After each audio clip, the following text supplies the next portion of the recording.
আসসালামু আলাইকুম, আশা করি সবাই ভালো আছেন। পানির অপর নাম জীবন, আর পানি যদি না থাকে তাহলে বাঁচবো কি করে বলেন। আমাদের এই একটা সমস্যা, চৈত্র বৈশাখ মাস আসলে আমাদের পানি থাকে না। আশা করি সবাই এতক্ষণ এটা কি চিনতে পারছেন আসলে এটা কি।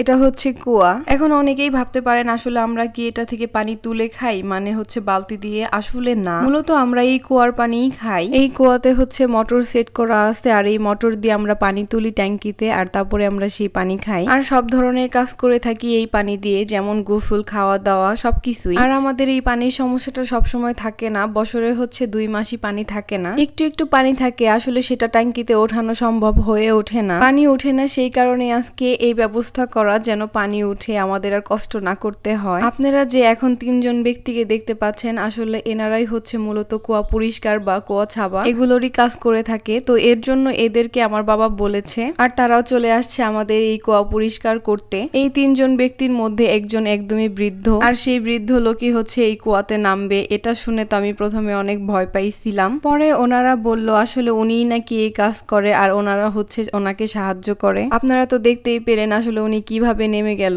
আর এই যে বৃদ্ধ লোকটা একটু একটু করে নামছে, আর ওনারা একটু একটু করে দড়িটা ছাড়ছে যেন এই কুয়াতে ওনার নামতে সুবিধা হয়। আর একটা কথা, এখন এই কুয়াগুলো দেখা যায় না, আগে এগুলো ছিল অনেক, আমি শুনছি। আর বলতে গেলে আমাদের পুরো এলাকাতে শুধু আমাদের বাড়িতেই আছে এই কুয়া। আমাদের এই কুয়ার পানি অনেক ভালো, একটু আয়রন নাই। আর সেই কারণে আমাদের বাড়ির আশেপাশে যতগুলো বাড়ি আছে সবাই আমাদের বাসা থেকেই পানি নিয়ে যায়। আর যখন এই সময় পানি পাওয়া যায় না, তারা এসে একটাই কথা বলে যে আমরা পানি কবে পাবো, আমাদের পানি খেতে কষ্ট হইতেছে, এমন কথা। আর তারা সবসময় একটা কথা বেশি বলে, যেটা হলো বলে যে আপনাদের এই পানি খেতে খেতে আমরা বাহিরের আর অন্য কোনো পানি খেতে পারি না। আর এখন সেই পানি পাওয়ার জন্যই কাজ চলতেছে, আশা করি আমরা দ্রুত পানি পেয়ে যাব। এই কুয়াগুলো হচ্ছে 3-4 বছর পর পর হচ্ছে পরিষ্কার করতে হয়। আপনারা আবার ভাববেন না এখানে বাজে রকম কোনো ময়লা থাকে কিনা, আসলে না, একটু কাদাও থাকে না, শুধু বালু থাকে, আর সেই বালুই তুলে ফেলতে হয়। আর এই বালু তুলে ফেলার পরেই হচ্ছে পানি উঠে, আর এই বালু উঠাইতেই কত না কষ্ট দেখেন। আমি বারবার ভাবতেছিলাম ভিতরে যে আছে ওনার কতই না কষ্ট হইতেছে, কেননা উনি হাত দিয়ে হচ্ছে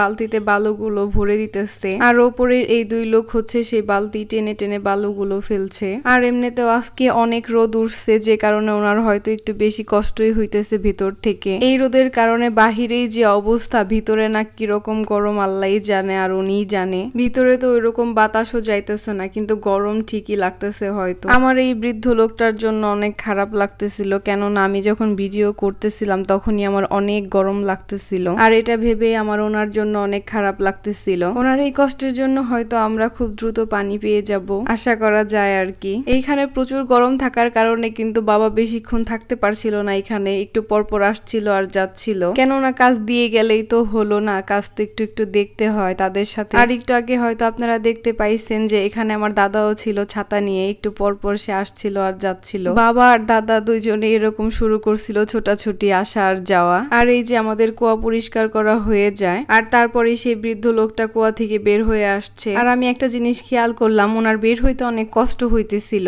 উনি ভিতরে অনেকক্ষণ কাজ করছে, হয়তো এই কারণে ওনার এখন বের হইতে অনেক কষ্ট হইতেছিল, কারণ উনি অনেক ক্লান্ত হয়ে গেছিল। এই বৃদ্ধ লোকটা যখন কুয়া থেকে বের হয়, ওনাকে দেখতে একদম পুরাই কালো লাগতেছিল, আর দেখলাম বালু দিয়ে উনি মাখায়া গেছে একদম। আর উনি কুয়া থেকে বের হয়ে একটা কথা বারবার বলতেছিল যে দিছি অনেক সুন্দর করে পরিষ্কার করে, এরপরে আপনাদের আর কোনো সমস্যা হবে না। তারপরে আমি বলতেছিলাম হ্যাঁ, সমস্যা না হলেই ভালো, কেননা পানির কষ্টটাই অনেক বড় কষ্ট। ওনাদের কাজ হয়ে যায়, আর এখন ওনারা হচ্ছে কুয়ার উপরে যে পাটটা ছিল, ঢাকনাটা, সেটা দিয়ে ঢাকতেছে। আর এই ঢাকনাগুলো অনেক ওজন ছিল, যে কারণে ওনাদের তুলতে কষ্ট হইতেছিল। ওনারা প্রথমে যে ঢাকনাটা তুলছে সেটা অনেক পাতলা ছিল, যে কারণে খুব সহজে উঠাইতে পারছে, কিন্তু দ্বিতীয়টা অনেক ওজন ছিল, যে কারণে ওনাদের উঠাইতে অনেক কষ্ট হইছে। তারা এই ঢাকনাকে উঠায়ও ফেলে, আর ঠিক জায়গায় বসানোর জন্য এটাকে আস্তে আস্তে ধাক্কিয়ে ধাক্কিয়ে ঠিক করতেছে। কাজটা খুব অল্প সময় হয়ে গেলেও টাকার পরিমাণটা একটু বেশি ছিল। এই কাজটার জন্য তাদেরকে 4500 টাকা দেওয়া হয়, যদিও কাজটা একটু কষ্ট করে ছিল, কেননা এই গরমের মধ্যে এই কুয়ার